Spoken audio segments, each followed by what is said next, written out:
ប្រាសាទព្រះគោប្រាសាទព្រះគោសាងសង់ឡើងដោយព្រះបាទឥន្ទ្រវរ្ម័នទី1នៅគ្រិស្តសករាជ877ដល់គ្រិស្តសករាជ889ដើម្បីឧទ្ទិសថ្វាយព្រះឥសូរនៅក្នុងព្រហ្មញ្ញសាសនាប្រាសាទព្រះគោដែលមានស្រះអមសងខាងនេះតាមពិតទៅស្ថិតនៅក្នុងបរិវេណព័ទ្ធដោយកំពែងដីមួយទំហំប្រមាណ500ម៉ែត្រគុណនឹង500ម៉ែត្រសំណង់ដីពីមុនមកដែលធ្វើពីឈើពុំមាននៅសេសសល់ឡើយ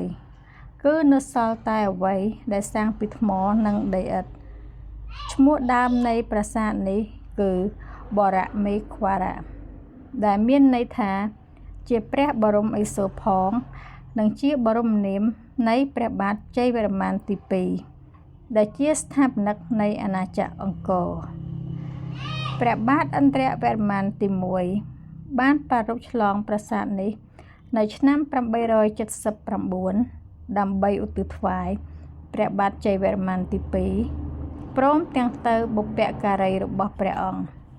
ពោលគឺ2ឆ្នាំមុនការឆ្លងប្រាសាទបាគងដែលជាបូជនីយដ្ឋានសម្រាប់ព្រះអង្គផ្ទាល់នេះហាក់ដូចជាប្រពៃណីមួយដែលមានពីពេលនោះមកគឺថាព្រះរាជា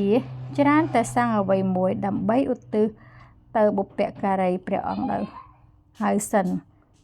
ទើបធ្វើបុណ្យឆ្លងសំណង់សម្រាប់កិច្ចបូជា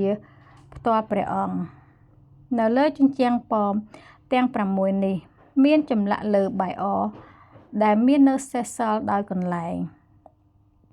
ហើយដែលបង្ហាញពីទេពកោសល្យខ្ពស់នៃអ្នកឆ្លាក់សំណង់នេះ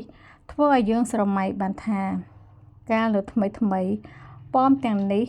មានផ្ទៃទូទៅពណ៌សរំលេចដោយចម្លាក់ដទៃទៀតនៅលើថ្មភក់ដូចជាផ្តែរនិងសសរជាដើម